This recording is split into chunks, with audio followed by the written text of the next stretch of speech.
Ya, yang jadi catatan dari Nabi adalah ketika Rajabnya banyak kita fokus kepadanya, lupa terbawa suasana itu ke Sya'ban, lupa dengan keistimewaan Sya'bannya. Ketika kita beramal soleh di bulan Sya'ban itu bukan sekedar dicatat, langsung diangkat catatannya, langsung ditampilkan saut-sautan di hadapan Allah. Nah, rahasia yang ketiga, ini saya buka Sya'bannya dulu. Rahasia yang ketiga adalah ternyata pembiasaan di bulan Sya'ban ini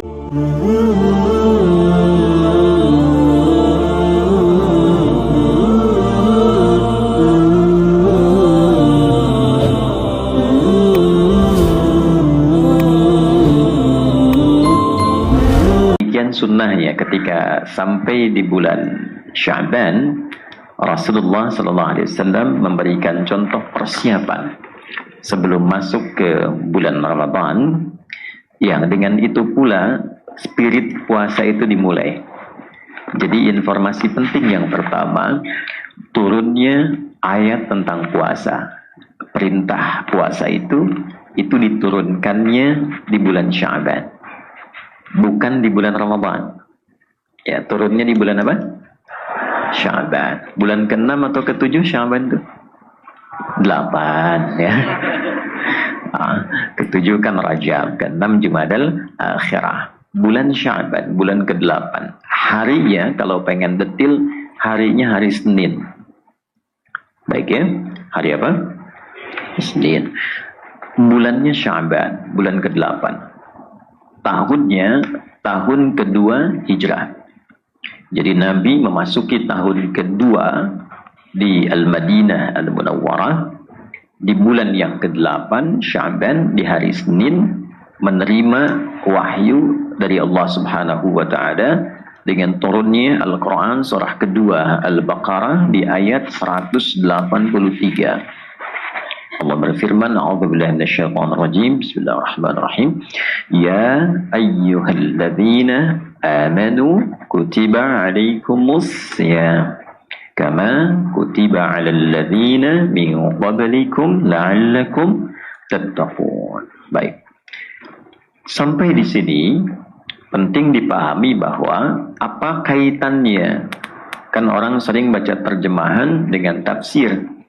Tapi sedikit sekarang yang membahas korelasi ayat ini, hubungan ayat ini turunnya di bulan Sya'ban. Apa hubungannya? Apa keterkaitannya? Ternyata salah satu hikmahnya adalah turun perintah ini sebulan sebelumnya agar umat Islam itu bisa diberikan bimbingan oleh Nabi untuk mempersiapkan diri sebelum masuk ke bulan Ramadan. Satu, ada adaptasi secara fisik. Secara fisik. Jadi orang-orang yang belum terbiasa puasa, ya, yang mungkin belum bisa beradaptasi, apalagi selama sebulan penuh berpuasa, kan tubuh kita itu punya pola metabolisme yang menyesuaikan. Kalau tidak dibiasakan sebelumnya, kaget, ya, bisa-bisa nanti wudunya kumur-kumur pakai sirup gitu kan, bermasalah tuh. Ya. Oleh karena itu penting ada pembiasaan terlebih dahulu.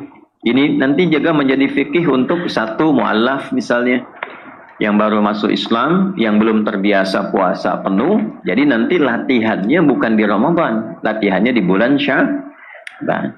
Termasuk anak-anak yang menjelang baligh, anak-anak kecil, ya, atau yang mau baligh pas Ramadan tahun ini dilatih di bulan Sya'ban. Jadi ketika dia baligh dan masuk Ramadan itu sudah penuh, tidak sampai zuhur lagi, ya, tapi sampai maghrib. Ya, jadi latihannya satu secara fisikal, ada adaptasi di bulan Sya'ban. Karena itulah kemudian dalam satu hal Nabi dikonfirmasi oleh seorang sahabat bernama Usama bin Zaid radhiyallahu taala anhu. Kisah ini didokumentasikan oleh Imam Muslim dalam kitab sahihnya, Sahih Muslim nomor hadis 2357. 2357. Ketika beliau bertanya, "Aw kama qala ya Rasulullah, lam araka tasumu." Awasnya dalam satu riwayat atau dalam satu tafsiran, sunnatan kama tasumu Sya'ban. Ya, paham? Tidak. Ini. Ya Rasulullah, beliau bertanya, lam arakat tasum. Saya tuh jarang melihat Anda, memperhatikan Anda menunaikan puasa sunnah itu. Ya, sebanyak puasa sunnah di bulan Sya'ban. Nah, jadi poin pertama, sahabat itu dalam setiap tindakannya, tutur, perilaku, akhlaknya, itu saling memperhatikan Nabi. Karena memang pedoman utamanya jelas. Quran surah ke-33, Al-Ahzab di ayat ke-21. Laqad kana lakum fi Rasulillahi uswatun hasanah. Atau dalam satu riwayat, Qalun dan Warash dari Nafi' iswatun hasanah. Ya, jadi bisa dibaca uswah, bisa dibaca iswah. Nah, ada qudwah, ada uswah, itu berbeda. Ya, kalau qudwah itu satu bentuk keteladanan yang diikuti kita akan menjadi baik. Jadi ada satu bentuk keteladanan, bila diikuti kita pun akan mendapatkan aura kebaikannya. Jelas ya? Oke. Tapi kalau uswah adalah bentuk keteladanan yang bila diikuti kita mendapatkan kebaikannya dan dalam saat yang sama kita pun menjadi teladan untuk orang lain. Gitu. Jadi kalau kita mengikuti semua yang melekat pada Nabi, baik sifat, sikap, perilakunya, bukan hanya akan merubah kita menjadi orang baik, tapi saat yang bersamaan kita juga akan menjadi teladan bagi orang sekitaran kita. Nggak percaya silahkan, ya. Dari yang kecil-kecil, karena itu harakatnya bisa dibaca dengan kasrah. Riwayatnya dari Qalun, Warash, dari Imam Nafi' Al-Madani. Imam Nafi' Al-Madani itu badannya tinggi besar. Kalau dari Madinah itu biasanya ibu rambutnya keriting atau lurus?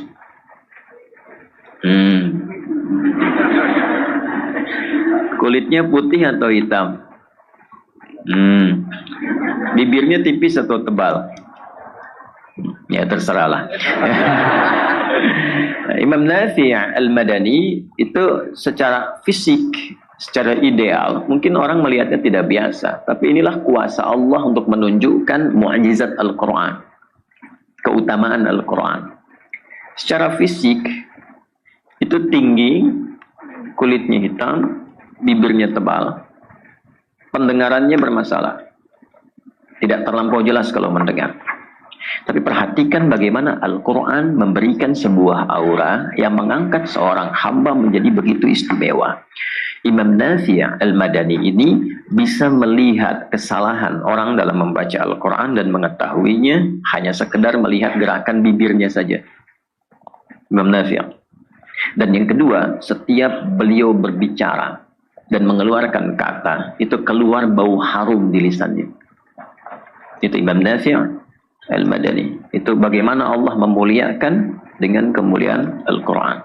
Karena Al-Quran itu punya sifat begitu. Makanya mohon maaf kalau saya selalu cerewet kalau terkait dengan Al-Quran. Bukan apa-apa. Karena ingin sekali kita semua mendapatkan keberkahan dan kemuliaan dari Al-Quran itu.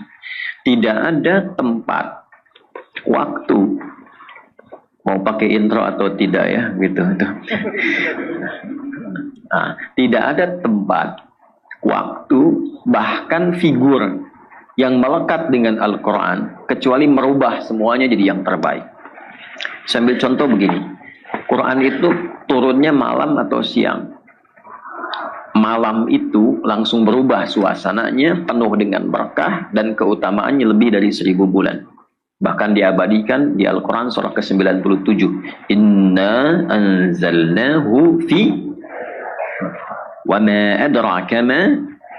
Nah, ini poinnya. Lailatul Qadri khairum min. Karena itu malamnya pakai ta. Jadi lail itu malam, ketika ditambah ta, lailah artinya ada yang istimewa di malam itu. Kalau hanya lail itu malam standar, waktu standar. Ya, lail, al-lail, ya surah al-lail. Jamaknya layali, turunannya lili, lela, leli, itu lail, malam. Kan saya sering bilang ibu leli, ibu malam, gitu ya. Kemudian turun. Yang ditugaskan malaikatnya siapa?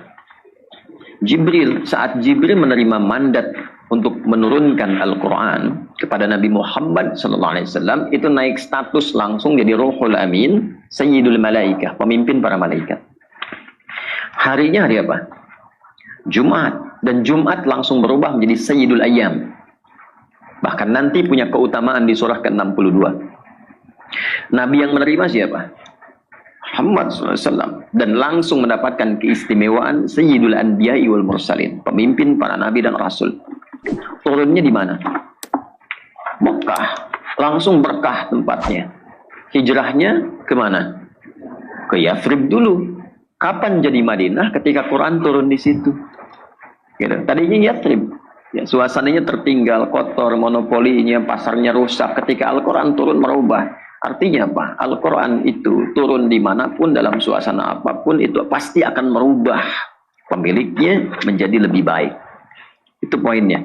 Karena itu orang yang selalu dekat dengan Al-Quran, ulama menyimpulkan hal pertama yang lahir dari dalam dirinya adalah perubahan pada yang lebih baik.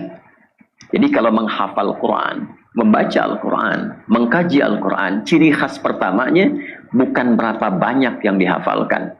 Tapi ciri khasnya dari sekian banyak yang didapatkan itu, berapa yang mampu merubah kita menjadi lebih baik. Itu ditemukan di Quran surah 35, Fatir, di ayat ke-32. Paling kiri sebelah atas itu di mushaf.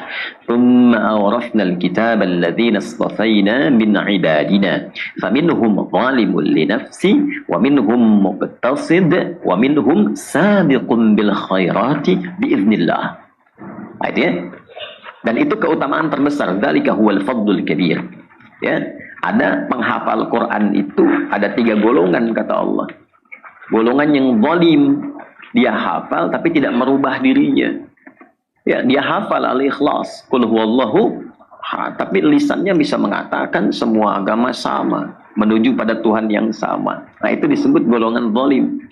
Dia hafal la yashar qaumin qaum, jangan saling mencela, tapi dia mencela. Ya. Dia hafal la yaghtab ba'dukum ba'dha, jangan gibah, enggak boleh bikin hoax. Tapi dia gibah. Saya tidak, Ustaz, bagus. Enggak seperti ibu itu tuh, ibu itu mah kalau itu sama. Ya kan? Nah, itu sederhana tapi dalam sekali gitu ya. Tapi dalam. Nah, biasanya ciri khas pertama itu ahli Quran itu kesimpulan ulama ya. Itu hadir kelembutan. Satu. Kalau ahli hadis nanti hujjah. Kalau ahli fiqih meningkat intelektualnya. Jadi tidak ada materi dalam pelajaran ilmu-ilmu Islam kecuali membentuk kepribadian kita. Itu dahsyatnya. Ya, orang belajar matematika cuma jadi pintar menghitung. Menghitung pintar, tapi belum tentu memperbaiki kepribadian. Di Islam itu, makanya sering saya agak rewel tuh kalau bisa sekolahkan ke pesantren, tapi pesantren yang benar. Karena semua turunan ilmu dalam Islam itu membentuk karakter. Gitu. Dan semua judul bukunya itu ada maknanya. Nah, supaya tidak terlampau kita jauh dalam muqaddimah, karena ini kita belum mulai, ini masih pembukaan. Ini masih pembukaan. Ya, karena itu sahabat tahu semua yang melekat pada Nabi itu karena sifatnya ada iswah yang kecil ataupun yang besar, uswah itu pasti menjadi teladan. Ya, kalau Anda tidak percaya, ambil yang kecilnya, yang sederhananya, yang simpelnya, yang berharokat kasrah. Kasrah itu kan dari kata kasrah zujaz. Ya, kaca pecah jadi kecil-kecil. Karena itu sifatnya khafad, di bawah rendah. Yang rendah itu kan kecil, sederhana. Ya. Nah, kecil itu menunjukkan kelembutan, ya, sedikit gitu. Makanya perempuan itu kan punya sifat lembut karena itu harokatnya kasrah. Laki-laki anta, perempuan anti. Laki-laki jazakallahu khair, perempuan jazakillah. Jadi harokat kasrah itu identik dengan lembut, tipis. Tipis, lembut ya. Anda kalau tadi sambil nunggu kajian malam-malam tahajud terus iseng keluar jam 3, dekat pohon tuh ada suara dia misalnya, Anda nggak usah takut, tunjuk aja kasroh ya gitu. Habis itu lari. Jadi nah, praktekkan keluar dari sini cara senyumnya Nabi misalnya. Cara senyumnya aja itu sudah membuat aura yang berbeda. Para sahabat, kembali ke hadis tadi, para sahabat itu nyaris semua aktivitasnya dilakukan dengan standar mengamati perilaku Nabi. Sampai kebiasaan Nabi tahu. Dan itu viral. Yang paling menarik, Bapak Ibu, bukan hanya orang dewasa, sampai anak kecil pun pengen tahu kebiasaan tidur Nabi. Nanti kita akan bahas rinci ketika masuk pembahasan tarawih. Ya, nanti 2 jam lagi. Ya, nah, jadi Usama bin Zaid radhiyallahu taala anhu mengamati kenapa setiap Sya'ban itu Nabi puasa. Ya kan? Maka apa jawab Nabi? Perhatikan kalimatnya. Wa kama qala Rasulullah sallallahu alaihi wasallam, "Dzalika syahrun yaghfulu anhu an-nas." Perhatikan, inilah bulan, kalau mau ditambah kita gunakan isim mausul, misalnya wa kama qala dzalika syahrul ladzi yaghfulu anhu an-nas. Itulah bulan yang istimewa, yang kebanyakan orang mulai lupa dengan keistimewaannya. Oke? Baik, sampai satu titik ini. Jadi ada yang istimewa di bulan Sya'ban. Lalu dijelaskan oleh Nabi, baina Rajab, ya, baina Rajab wa Ramadan. Bulan ini terletak di antara Rajab dan Ramadan. Kenapa harus didetilkan lagi? Padahal kan sudah tahu, Usama bin Zaid mengatakan, saya tidak melihat Anda banyak menunaikan puasa sunnah sebanyak yang Anda tunaikan di bulan Sya'ban. Kenapa Nabi detilkan lagi? Kan sudah tahu letaknya setelah Rajab. Ini ingin memberikan kesan, kata sebagian ulama, bahwa umumnya nanti ada orang-orang yang fokusnya ke Rajab. Isra Mi'raj misalnya kan, ya, diperingati, diikuti, dipahami tentang sholatnya, diamalkan, dikaji. Banyak peringatan Isra Mi'raj. Sampai masuk Sya'ban pun masih peringatan Isra Mi'raj. Gitu ya. Apakah salah? Tidak. Tidak ada masalah untuk mengkaji itu. Ya, yang jadi catatan dari Nabi adalah ketika Rajabnya banyak kita fokus kepadanya, lupa terbawa suasana itu ke Sya'ban, lupa dengan keistimewaan Sya'bannya. Sehingga ketika masuk Sya'ban hanya menunggu Ramadan, persiapan ke Ramadannya tidak dikaji dan disiapkan. Itu yang dimaksudkan Nabi. Nabi langsung kasih contoh, salah satunya adalah Sya'ban itu adalah momentum terbaik yang disiapkan untuk memberikan kebiasaan yang baik bagi diri kita guna menyiapkan diri memasuki bulan Ramadan. Salah satunya apa? Memperbanyak amal soleh supaya amal itu bisa dibiasakan di Ramadan. Itulah keutamaan Sya'ban yang pertama. Yang kedua, pembiasaan amal soleh itu, kata Nabi, itu langsung ditampilkan oleh para malaikat di hadapan Allah Subhanahu wa Ta'ala. Ditampilkan. Biasanya kan cuma dicatat ya. Ya, kalau Sya'ban langsung disampaikan. Jadi setiap hamba ya disampaikan oleh para malaikat, diangkat, turfa'u fihil a'malus salihah ila rabbil alamin. Demikian hadisnya. Au kama qala Rasulullah sallallahu alaihi wasallam.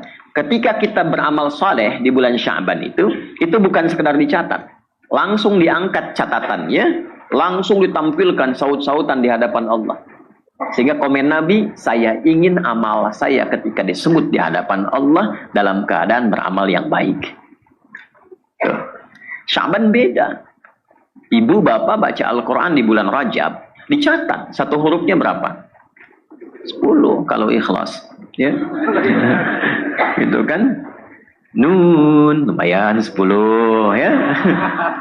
Kalau ikhlas, gitu kan? Tapi Rajab tidak. Begitu dibaca, Nun, ya Allah, hambamu Kevin, ada Kevin di sini. Hambamu Kevin sedang baca Quran, Masya Allah. Ya. Nun, disampaikan tuh kan, bisa disampaikan. Itu bulan Sya'ban. Ya Allah, hambamu si fulan meningkatkan sholatnya. Allah sudah tahu bahkan sebelum dikerjakan. Tapi itu untuk memberikan kesan kepada kita. Kenapa hadis itu diungkap? Untuk memberikan motivasi kepada kita. Allah sudah tahu sebelum dikerjakan. Saat dilakukan sangat memahami. Tapi itu disampaikan kepada kita supaya kita yang tidak tahu termotivasi dengan pengetahuan itu. Itu maksudnya. Nah, rahasia yang ketiga, ini saya buka Sya'bannya dulu. Rahasia yang ketiga adalah ternyata pembiasaan di bulan Sya'ban ini akan membuat kita semakin konsisten beramal di bulan Ramadan dan memasukinya dalam keadaan baik. Memasukinya dalam keadaan baik. Karena memang ketika ayat ini diturunkan, seperti kemarin Jumat saya sampaikan dalam khutbah yang telah diupload itu di YouTube, iman orang Islam terbagi pada 3 golongan. Berapa golongan? Yang tipis, yang standar, dengan yang kuat. Dan ketiganya dibuka dengan huruf satu saja, ya. Disebutkan 361 kali dalam Al-Quran dan membuka perintah panggilan puasa. Ya ayyuhalladzina amanu. Huruf panggilan itu ada 14 dalam bahasa Arab. Ini santri atau mahasiswa yang ngaji, kalau nanti ngaji nahu, gramatikal bahasa Arab, misalnya ingin cari syarah di kitab Alfiyahnya Ibnu Malik, syarah Ibnu Aqil, cari yang tahqiqnya Muhyiddin Ad-Darwishi. Itu bagus sekali, 2 jilid. Jilid pertamanya ketika masuk bab nida, itu nanti ada catatan kaki, disebutkan ada 14 jenis huruf panggilan, huruf nida.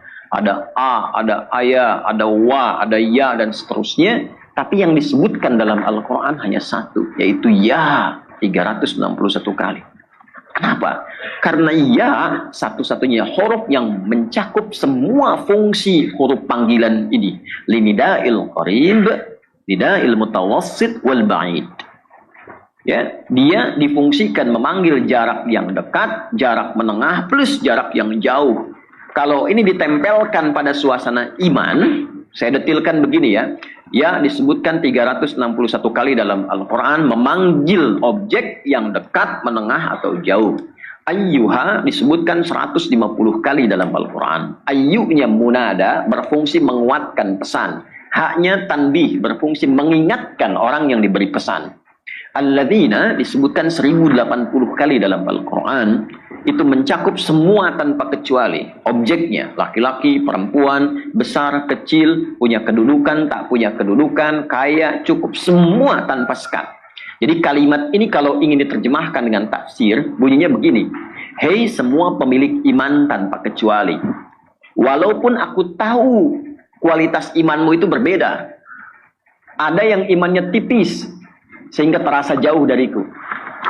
Ada yang imannya standar, dia biasa-biasa saja. Ya, ada yang imannya kuat sehingga merasa dekat denganku.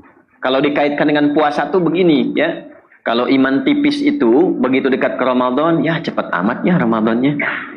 Nah, nanti belum mulai puasa, udah nunggu berapa hari puasanya, kapan bukanya, kapan sahurnya. Ya, iman standar itu begitu tiba ya dijalani begitu saja. Masuk Ramadan ya masuk.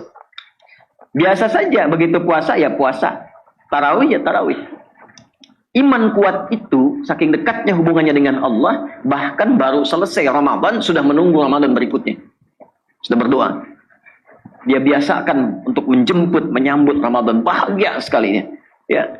Masya Allah, perbanyak doanya, kegembiraannya ditebarkan, bahkan ingin mengajak orang-orang itu kalangan demikian.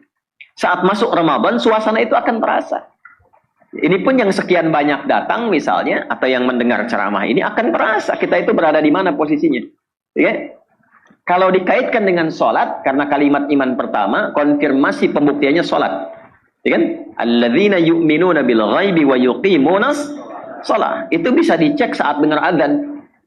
Saat dengar adzan. Ya, di Quran surah 8 Al-Anfal di ayat yang kedua, innamal mu'minuna alladzina idza dzukirallahu wajilat qulubuhum. Orang yang punya iman itu bisa dicek kata Allah. Gimana ngeceknya? Kalau disebutkan nama Allah, nanti ada getaran frekuensi iman di hatinya. Kapan disebutkan? Diperdengarkan di telinga itu. Telinga itu bahasa Arabnya udhun, jamaknya adzan. Jadi diperdengarkan lewat azan. Dan kalimat pertama yang disebutkan dalam azan lafaz apa? Allah, Allahu Akbar, Allahu Akbar. Ya, kedengaran kan? Nah itu begitu mendengar itu, konfirmasi frekuensi iman itu langsung ada di hati kita. Ya, gelombangnya itu kuat, itu gelombang iman dalam hati. Beda-beda, kan di hati itu ada gelombang iman, gelombang kasih, gelombang cinta, gelombang takut polisi gitu ya, ada kan? Kalau pelanggaran kan dari jauh tuh ngelihat polisi sudah terasa kan gelombangnya gitu ya. Ya kan? Nah, itu kan beda dengan gelombang iman. Ya, lain-lain. Baik. Jadi ada beberapa hal yang tidak sama. Nah, orang merespon azan itu juga ada kaitan dengan iman. Innas salata kanat 'alal mu'minina kitaban mauquta. Ya, An-Nisa ayat 103. Orang beriman itu kata Allah, itu bisa dinilai dalam mengenal waktu sholat. Ya. Subuh tadi jam berapa?